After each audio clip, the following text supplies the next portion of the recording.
جانتے ہو اللہ تمہیں بے بسی کے مقام پر کیوں لایا ہے؟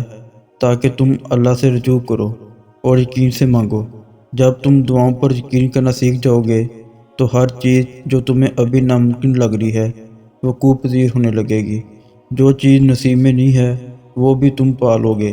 دعاؤں پر یقین ہی ہماری تقدیریں بدلتی ہے، اور وہ ہو جاتا ہے جس کا ہمیں تصور بھی نہیں ہوتا۔ ممکن ہے کہ جس دعاؤں کی قبولیت کا تم یقین سے مانگتے ہو، یہی یقین تمہاری منزل تک تمہیں پہنچا دیتا ہے۔ سنو، تمہیں سب مل جائے گا جو تم چاہتے ہو۔ تمہارا تہجد میں اللہ کے سامنے گر گرانا بھی ضائع نہیں جائے گا۔ اللہ تو ہر دعا کو پوری کرتا ہے، اور جو تہجد میں مانگی جائے اس دعا کا تو مقام ہی بہت ہے۔ مایوس نہ ہوا کرو، اللہ تمہیں بہت قریب سے دیکھ رہا ہے۔ وہ جانتا ہے کون سی اذیت تمہیں توڑی ہے۔ یقین جانو، تمہیں یہ جوڑ رہا ہے۔ اللہ تمہاری دعا، تمہاری چاہت جلد ہی تمہیں لٹا دے گا۔